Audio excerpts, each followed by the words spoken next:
Euh, Nous arrivons à un problème central maintenant dans tout ce que nous allons faire par la suite. Donc c'est très important, c'est le problème de valeurs propres et de vecteurs propres des opérateurs.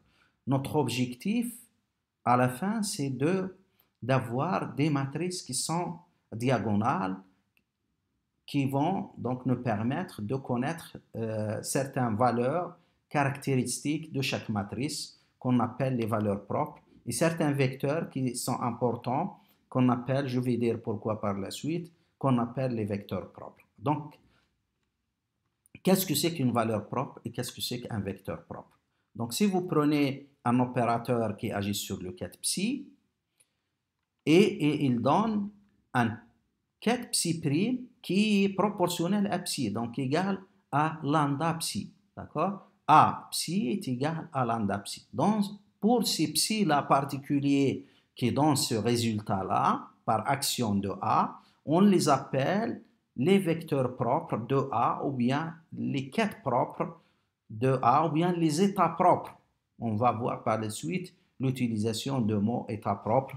Euh, des observables, bien des opérateurs, etc. Donc le lambda est appelé, c'est un nombre complexe, est appelé valeur propre de A, et le quête psi dans ce cas-là est des quêtes propres associées, ou bien état propre associé à la valeur propre lambda.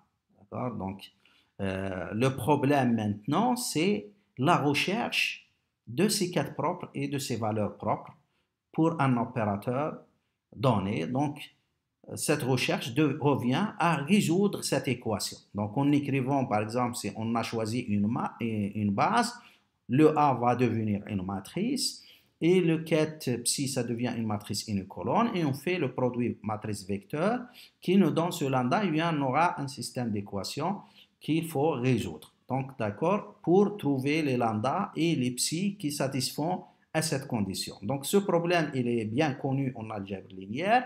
Il s'agit en fait de quoi? Il s'agit de diagonaliser la matrice A. Donc tout le problème qui nous concerne ici, c'est la diagonalisation des matrices qui nous permet de déterminer ses valeurs propres et ses vecteurs propres ou bien ses quêtes propres. Donc quand on diagonalise une matrice, ça veut dire qu'on cherche la base dans laquelle A est représentée par une matrice diagonale, c'est-à-dire une matrice où seulement les éléments non nuls sont sur la diagonale principale et tous les autres éléments de matrice qui sont hors de cette diagonale sont nuls. Et dans cette base-là, ces éléments diagonaux sont les valeurs propres et la base dans laquelle on a représenté cette matrice, eh bien, c'est une base formée de quêtes propres associées à ces valeurs propres. Et d'ailleurs, si vous avez une matrice diagonale et une base, vous allez facilement, si vous faites le produit des matrices vecteurs, vous allez trouver que chaque action sur chaque vecteur, ça donne le même vecteur avec multiplié par un élément de la diagonale. Alors, c'est un sujet de l'algèbre, comme j'ai dit, donc c'est de l'algèbre linéaire qu'il faut donc maîtriser, qu'il faut donc savoir avec beaucoup de détails. Donc, vous devez absolument savoir diagonaliser une matrice. Donc, il faut aller faire des exercices, il faut aller voir le cours de façon détaillée de l'algèbre linéaire pour apprendre comment diagonaliser, comment diagonaliser une matrice. Donc, ici, on ne va pas faire tous les détails parce que c'est un cours qui est lent, qui de mathématiques. Ici, je vais me restreindre à vous signaler brièvement les choses importantes dans cette recherche de ces vecteurs propres et ces valeurs propres. Donc voilà en bref comment donc on cherche les valeurs propres. Les valeurs propres, pour les chercher, on écrit cette équation égale à 0. On prend la matrice A moins lambda fois la matrice identité, on calcule cette matrice, puis on cherche son déterminant. Quand on cherche son déterminant, on fait donc égal à 0 et donc on a une équation qu'on appelle l'équation caractéristique. Donc cette équation, on cherche ses solutions les solutions de cette équation sont les valeurs propres de A. Alors, si vous travaillez dans R, dans le corps des nombres réels, en général, il se peut que cette équation n'a aucune solution. Par exemple, si vous prenez l'équation x carré plus 1 égale à 0. Dans R, cette équation ne peut pas avoir des solutions qui donnent x carré plus 1 égale à 0. Parce que x carré, il est toujours positif. Et si vous ajoutez 1 à x carré, vous êtes toujours supérieur strictement à 0. D'accord? Et donc, il n'y a aucune solution à cette équation. Mais si vous êtes dans C, dans le corps des complexes, cette équation possède des solutions. Il suffit de prendre x égale à i au carré égale à moins 1.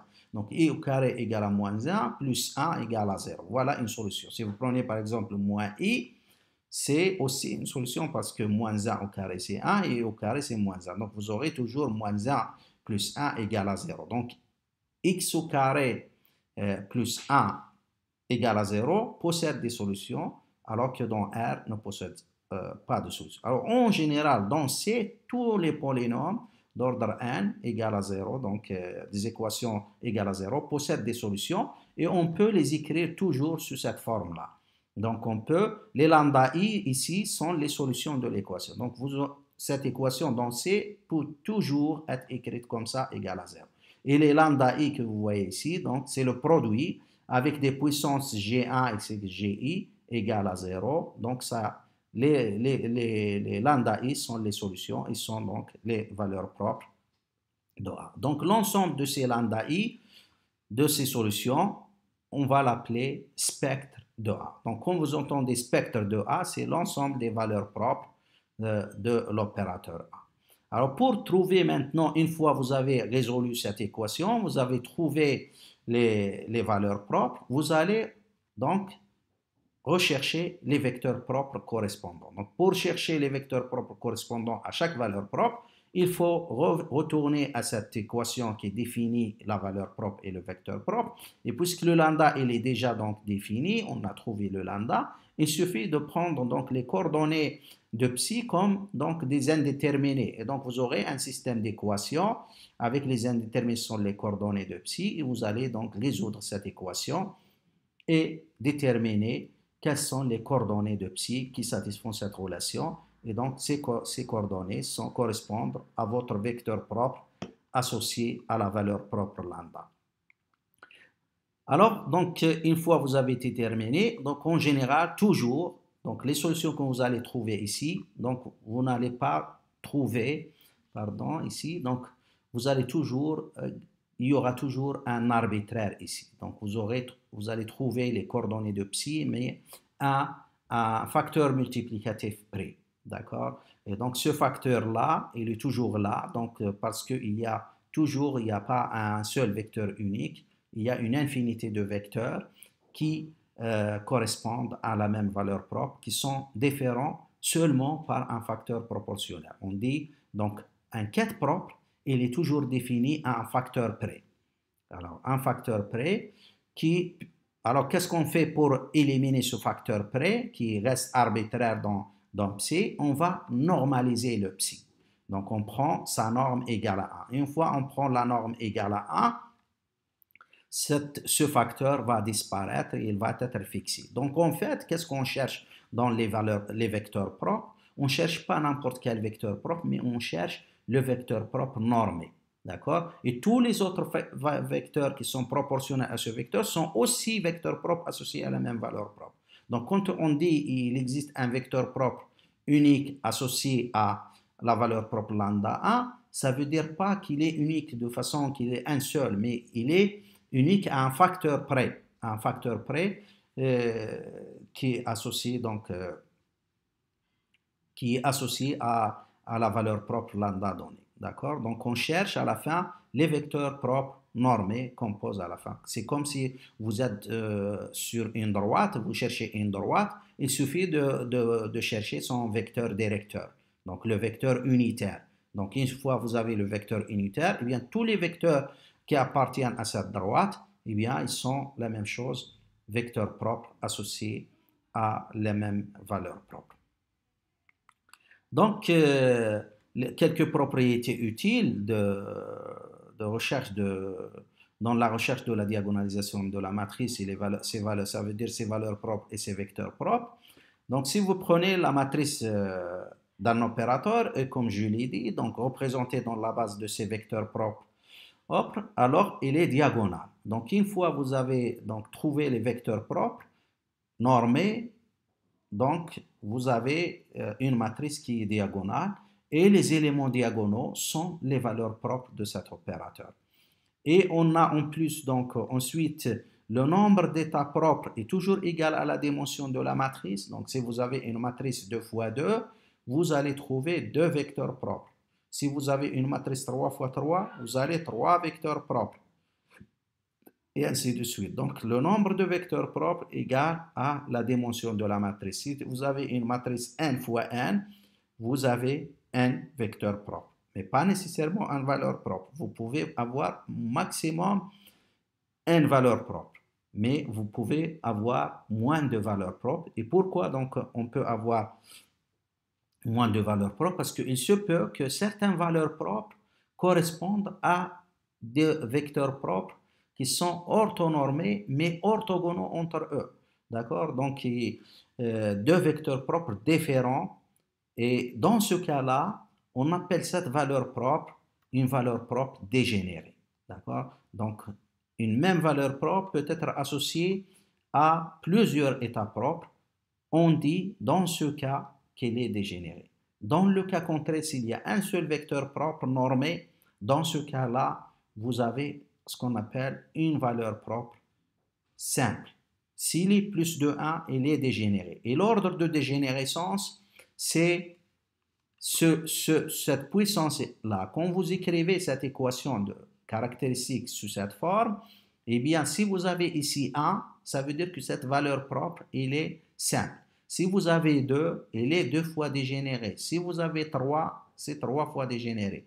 Et ces puissances-là qui vont définir combien de valeurs propres vous avez. Si tous les G sont 1, alors vous avez toutes les valeurs propres sont simples. Et dans ce cas-là, si vous avez un vecteur propre, vous avez une valeur propre. Mais si vous avez un des GI, il est différent de 1, eh bien vous aurez moins de valeurs propres que la dimension de la matrice, c'est-à-dire que des valeurs propres vont se répéter plusieurs fois. Et donc, les vecteurs propres associés à une même valeur propre lambda i forment un sous-espace vectoriel de E, qu'on appelle espace propre, qu'on va noter par EJI. Donc, si JI égale à 1, il y a un seul vecteur propre.